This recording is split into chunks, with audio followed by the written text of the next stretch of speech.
Assalamualaikum warahmatullahi taala wabarakatuh.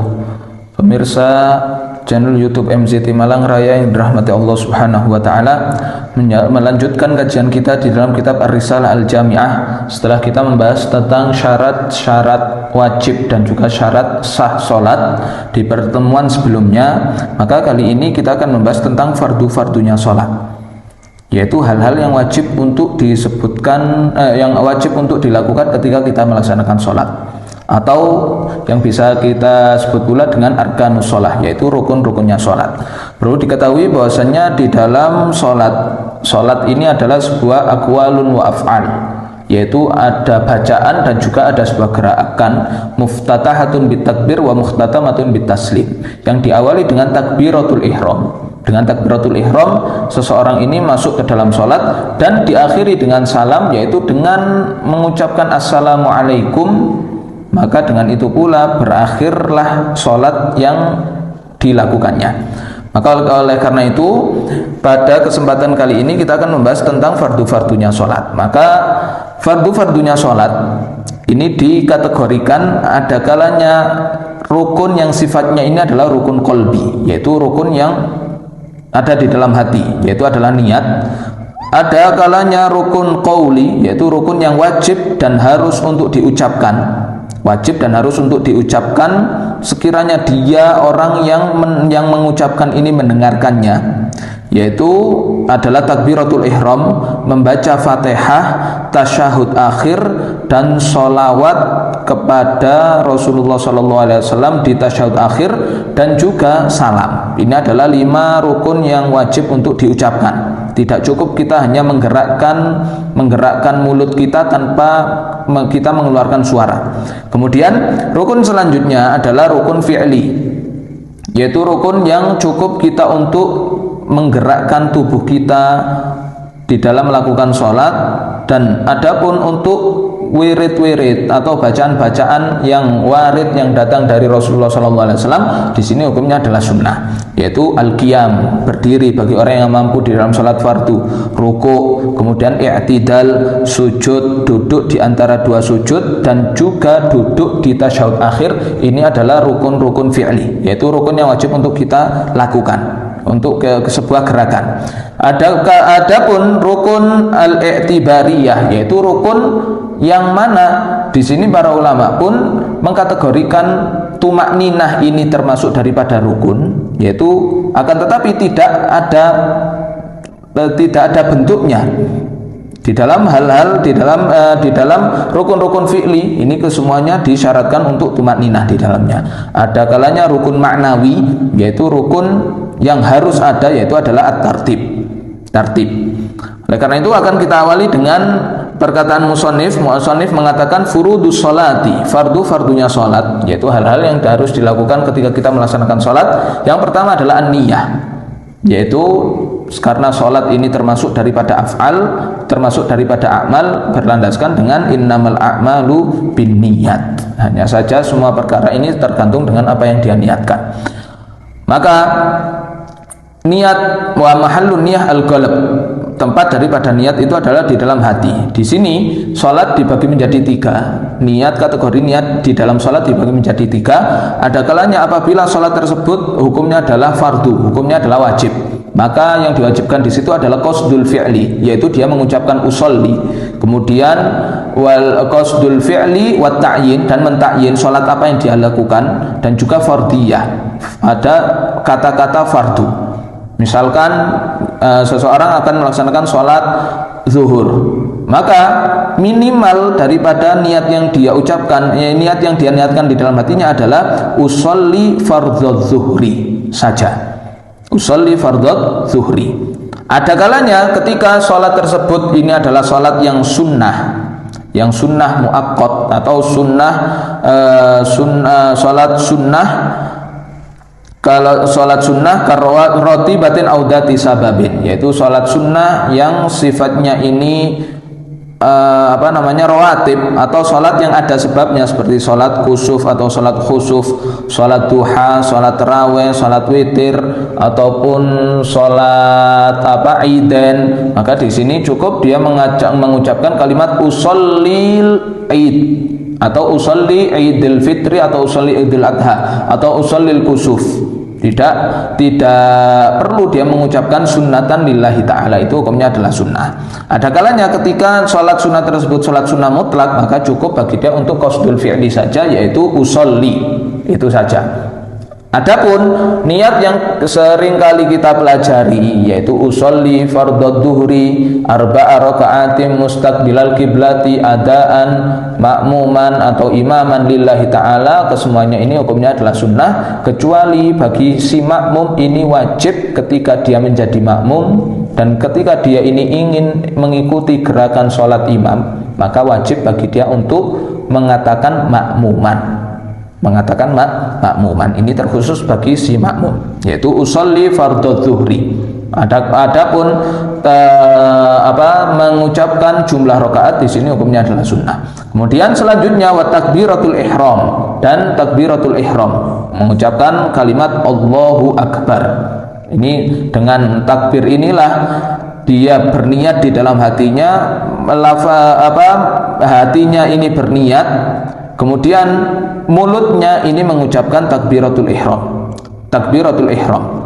Apabila seandainya saja seseorang ini tidak mampu untuk mengucapkan takbiratul ihram dan tidak memungkinkan bagi dia untuk belajar ketika itu, maka boleh bagi dia untuk diterjemahkan ke bahasa yang lainnya. Dan untuk syarat-syarat yang disyaratkan di dalam takbiratul ihram ini ada di kitab-kitab yang disebutkan oleh para ulama kita di kitab-kitab yang lainnya. Kemudian selanjutnya wa qiraatul Fatihati bil basmalati wa tashdidatil arba'a asyrata wa ikhrajid dad minad dha. Wa qiraatul Fatihah, dan membaca Fatihah, membaca surat Fatihah bil basmalah, dengan menyebut basmalah ini termasuk daripada ayat di dalam surat Al-Fatihah. Karena surat Al-Fatihah ini dinamakan dengan sab'ul mathani, yaitu 7. Basmalah bismillahirrahmanirrahim ini termasuk daripada ayat di dalam Fatihah. Wa tashdidat, dan juga tashdidatul Fatihah harus kita perhatikan. Yang ada 14, wa ikhrajud dhadi minad dha, dan dhad kita harus menggunakan dhad bukan dha. Wa laysa fil Fatihati dha'an, karena di dalam surat Fatihah ini tidak ada dha. Ada 7 huruf yang tidak ada di dalam Fatihah, yaitu sa, jim, kha, zai, shin, dhad, dan juga fa. Ini adalah 7 huruf yang tidak ada di dalam surat Fatihah.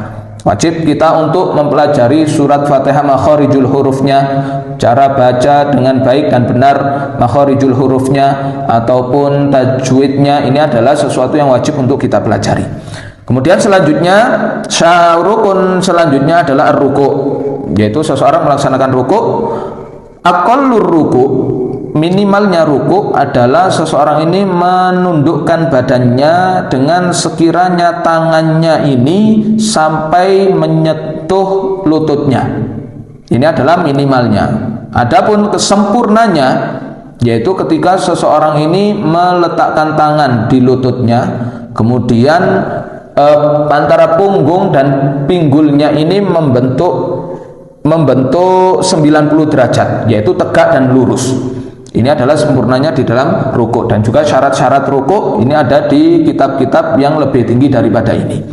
Wa yajibu ayyan haniya, wajib untuk inhina, yaitu berungkuk, bihaitsu yanalu rahatahu rubbataihi, sekiranya kedua telapak tangannya ini sampai menyentuh lututnya.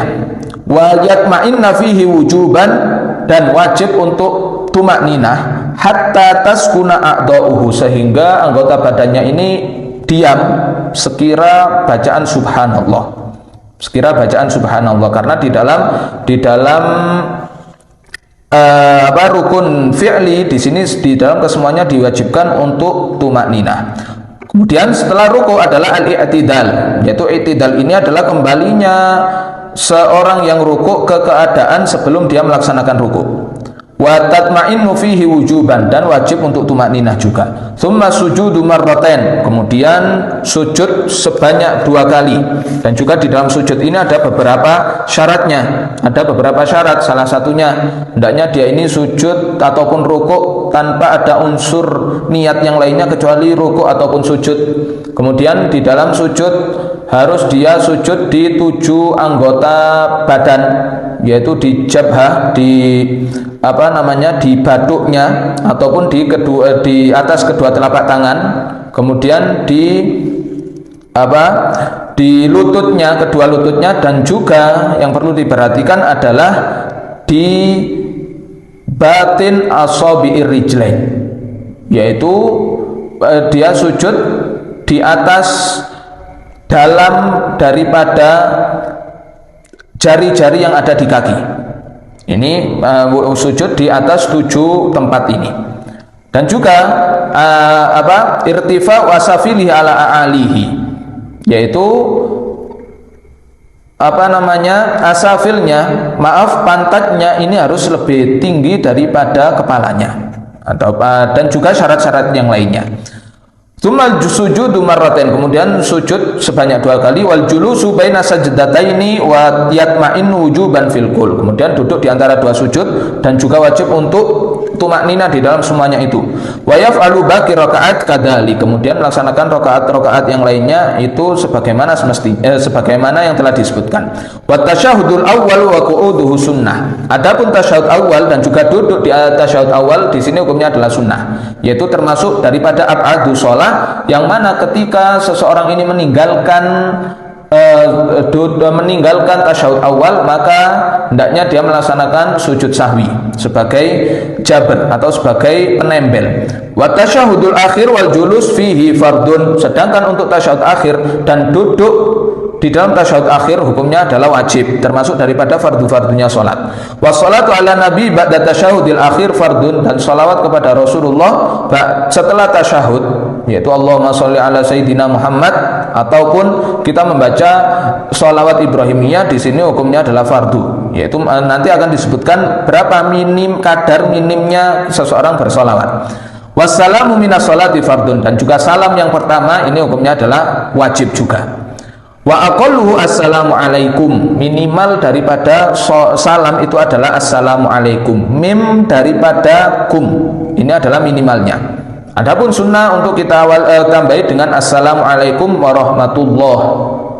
Adapun wa barakatuh, di sini ada khilaf di antara ulama, maka oleh karena itu ada yang mengatakan sunnah di sholat jenazah saja, ada pula yang mengatakan sunnah di dalam semua sholat. Maka oleh karena itu untuk mengambil khuruj minal khilaf mustahab, yaitu keluar daripada khilaf, kita di dalam melaksanakan salam sholat jenazah di sini mengucapkan assalamualaikum warahmatullahi untuk wabarakatuhnya kita sirkan.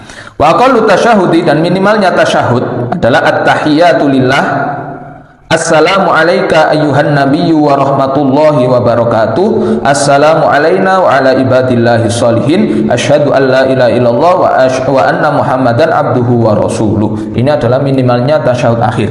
Wa aqallu sholati ala nabi sallallahu alaihi wasallam, dan minimalnya salat Allahumma sholli ala Muhammad, Allahumma sholli ala Muhammad. Kemudian di sini pun juga pentingnya kita untuk mengetahui apa saja sunnah-sunnah hay'ah yang hendaknya kita lakukan kita melaksanakan sholat. Jangan cukup kita hanya memenuhi fardu-fardunya saja, tapi kita harus pun juga iktina atau kita memperhatikan akan sunnah-sunnah yang disunahkan di dalam sholat. Wa yambaghi ayyatiya bisunani jami'iha wa ya katsiratun jiddan, dan hendaknya kita untuk iktina harus memperhatikan sunnah-sunnah di dalam kita melaksanakan sholat, yaitu ada banyak sekali. Yaitu misalkan raf'ul yadaini indal ihram, mengangkat tangan ketika takbiratul ihram, ataupun membaca doa al-warid anin Nabi sallallahu alaihi wasallam di dalam sujud, di dalam ruku', i'tidal atau duduk di antara 2 sujud, ataupun rukun-rukun ataupun kesunahan yang lainnya yang disebutkan di kitab-kitab selain kitab ini. Wa yam bagi al-i'tina'u bil ikhlas. Kemudian mu'allif di sini pun juga memberikan wejangan kepada kita bahwasanya ketika kita melaksanakan sholat ini hendaknya didasari akan ikhlas, wa huwa al-amalu lillahi ta'ala wahdah, yaitu kita mengamalkan, kita berniat di dalam melaksanakan sholat ini bukan karena apa-apa, akan tetapi karena kita adalah sebagai hamba Allah subhanahu wa ta'ala, maka kita melaksanakan sholat hanya karena Allah subhanahu wa ta'ala. Lillahi ta'ala wahdah wa yanbaghi al-hudur, dan harus menghadirkan di dalam kita melaksanakan sholat, yaitu hudurul qalb, sebagaimana Rasulullah SAW mengatakan kullu sholatin la yahduru fihal qalb fahiya ilal uqubati asra. Ketika kita melaksanakan sholat, yaitu bukan ketika kita melaksanakan sholat tanpa adanya hadirnya hati di dalam sholat tersebut, maka sholat ini bisa menyebabkan dia bisa menyebabkan dia dihukum oleh Allah Subhanahu wa taala. Oleh karena itu, ya perlunya kita untuk berusaha untuk hadir di dalam kita melaksanakan sholat dan juga khusyuk di dalam melaksanakan sholat. Al-Habibul Imam Ahmad Masyhur bin Thaha Al-Haddad, beliau mengatakan di dalam salah satu kitab beliau Miftahil Jannah, bahwasannya ketika kita berusaha untuk melaksanakan khusyuk, khudur di dalam sholat, yaitu minimal ketika kita membaca ayat di dalam surat Al-Fatihah, yaitu ayat iyyaka na'budu wa iyyaka nasta'in, ataupun yang dikatakan oleh para ulama-ulama yang lainnya yang menjelaskan tentang hadirnya hati di dalam kita melaksanakan sholat dan juga khusyuknya hati di dalam kita melaksanakan sholat. Wa huwa ayya'lama bima yaqulu wa yaf'al, menghadirkan diri kita ketika kita melaksanakan sholat, kita mengetahui apa yang kita ucapkan dan juga apa yang kita lakukan. Wal khusyu'u wa huwa sukunul a'dha, dan khusyuk di dalam kita melaksanakan sholat, wa huwa sukunul a'dha, yaitu badan kita ini diam, kita menghayati ketika kita melaksanakan sholat, wa hudurul qalbi, dan menghadirkan hati kita, wa tadabburil qiraah, dan mentadaburi makna-makna yang apa yang kita baca, wa tadabburid dzikir, dan mentadaburi makna-makna zikir yang kita baca di dalam kita melaksanakan sholat. Fa inna ma yataqabbalullahu minas sholati biqadril hudur, karena Allah Subhanahu wa taala akan menerima sholat seorang hamba yaitu sebagaimana dia berusaha untuk menghadirkan zatnya Allah Subhanahu wa taala di dalam dia melaksanakan sholat.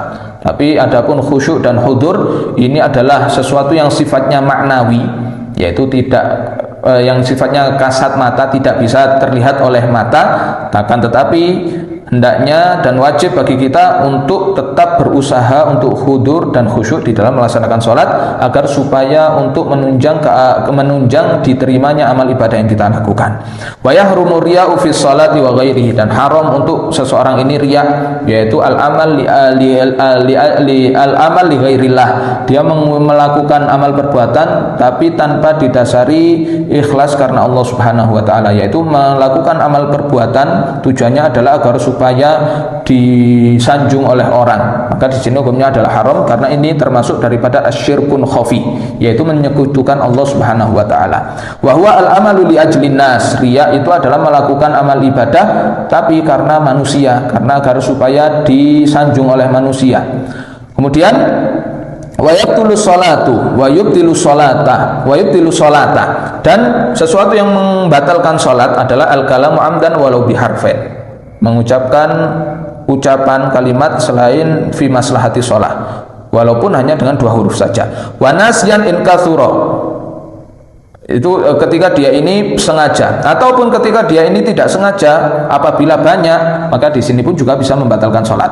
Wa yubtiluha al-amalul katsir, dan termasuk hal-hal yang membatalkan sholat juga adalah al-amalul katsir, yaitu bergerak dengan banyak, seperti 3 kali khotwat, yaitu al-amalul katsir. Di sini ada disyaratkan, yang pertama adalah 3 amal atau gerakan yang bisa membatalkan sholat ketika gerakan tersebut 3 kali, yaitu 3 kali mutawalian, berkesinambungan.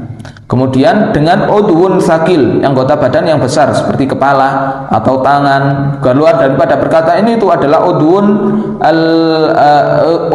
atau anggota badan yang kecil seperti jari jemari kita, ketika kita menggerakkannya lil hajah, misalkan gatal, kita hanya menggerakkan jari jemari kita saja, 3 kali atau bahkan lebih daripada itu, maka tetap sholatnya dianggap sah. Yaitu akan tetapi apabila yang bergerak itu adalah persendian tangan, maka di sini sholatnya dianggap batal.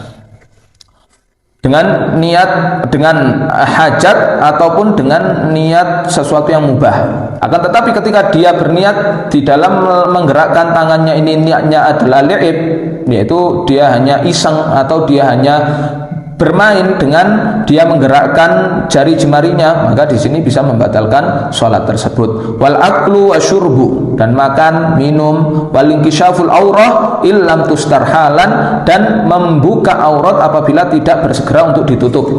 Ini juga bisa membatalkan sholat. Wa wuqu'un najasati illam tulqa halan min ghairi hamlin, ataupun terjatuhnya najis dan memungkinkan bagi dia untuk menghilangkannya apabila dia tidak menghilangkannya secara langsung, maka di sini pun juga bisa membatalkan sholat. Wa yubtilu hasabkul imam biruknaini fi'liyaini, dan membatalkan sholat juga ketika si makmum ini mendahului imam dengan 2 rukun fi'li. Wa kadza takhalluf bihima bighairi udrin, ataupun si makmum ini berbeda gerakannya dengan imam tanpa adanya udzur. Wala yasihu sholatu khalfa kafirin wa imra'atin wa khuntha, dan tidak sah ketika seorang ini sholat di belakang orang kafir ataupun seorang laki-laki imamnya adalah seorang perempuan, di sini tidak sah, ataupun seorang laki-laki imamnya adalah seorang yang khuntha, di sini pun juga tidak sah. Yaitu gambaran daripada qudwah. Imamnya laki-laki, makmumnya laki-laki ini sah.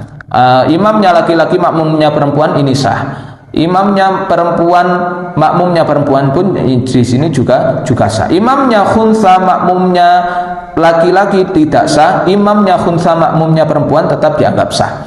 Kemudian mu'alif pun juga menyebutkan tentang sholatul jum'ah, karena sholatul jum'ah ini adalah termasuk sesuatu yang diwajibkan pula. Maka di sini mu'alif mengatakan wal jum'atu fardu ainin ala kulli muslimin. Salat Jumat hukumnya adalah fardu ain ala kulli muslimin, bagi semua orang yang muslim, zakarin laki-laki, hurrin yang merdeka, hadirin yaitu orang yang berdiam diri di sebuah tempat, bila udrin syar'iyyin, tanpa adanya udzur yang syar'i seperti sakit ataupun hujan. Termasuk daripada syarat-syaratnya Jumat adalah 2 khutbah sebelum kita melaksanakannya, dan rukun-rukun daripada 2 khutbah ini sama dengan rukun-rukun di dalam khutbah yang lainnya, yaitu ada hamdulillahi ta'ala wa sholati ala nabi sallallahu alaihi wasallam, ada alhamdulillah, salat serta salam kepada Rasulullah, dan juga wa al-wasiyatu bittaqwa, berwasiat untuk meningkatkan takwa, dan membaca wa qira'atu ayatin minal qur'ani fi ihdahuma, membaca ayat Al-Qur'an di salah satu daripada 2 khutbah, wa du'a lil mu'minina fil akhirati, dan mendoakan orang-orang yang beriman di akhir di khutbah yang kedua. Mutatahhiran mastural aurah, ini adalah syarat daripada khatib, yaitu dalam keadaan suci dan satrul aurah, auratnya tertutup. Wa yajibul julus bainahuma fawqa tuma'ninati shalah, dan wajib untuk duduk di antara 2 khutbah, yang mana duduknya ini bukan hanya cukup tumakninah dengan qadar subhanallah, tapi lebih daripada itu. Wal mualah, dan harus berkesinambungan antara khutbah satu dengan khutbah yang kedua. Wa sholatul jama'ati wa sholatul janazati fardu kifayah, dan hukum daripada sholat secara berjamaah dan sholat jenazah hukumnya adalah fardu kifayah, yaitu sekiranya ketika di dalam sebuah desa, di dalam sebuah daerah tidak ada yang melakukan sholat jamaah atau sholat jenazah satu saja, maka seluruh desa tersebut ini berdosa. Akan tetapi ketika ada 1 orang saja yang melakukannya, maka gugur kewajiban untuk yang lainnya. Wal idani wal kusufani wal witri sunanun muakkadatun, dan sholat 2 id, hari raya Idul Fitri ataupun Idul Adha, sholat gerhana matahari dan juga gerhana bulan, sholat witir adalah hukumnya sunnah muakkadah, sunnah yang sangat-sangat sekali dianjurkan. Wa kadza rawatibus sholati wad duha wat tarawih sunanun laha fadlun wa thawabun adimun. Begitu pula sholat-sholat rawatib, yaitu ba'diyah, qobliyah di dalam sholat 5 waktu, dan sholat duha, sholat tarawih di ketika bulan Ramadan, sunanun laha fadlun wa thawabun adimun, hukumnya adalah sunnah kesemuanya dan memiliki keutamaan, memiliki fadilah dan juga keistimewaan tersendiri-sendiri dari Allah Subhanahu wa ta'ala. Mungkin inilah secara ringkas daripada rukun-rukun sholat. Kemudian juga kita membahas tentang hal yang berkaitan dengan sholat Jumat, sesuatu yang membatalkan sholat, dan juga sholat sunnah yang sifatnya sholatnya sunnah muakkadah, ataupun sholat yang senantiasa Rasulullah SAW, sholat sunnah yang senantiasa Rasulullah SAW tidak pernah meninggalkan sama sekali.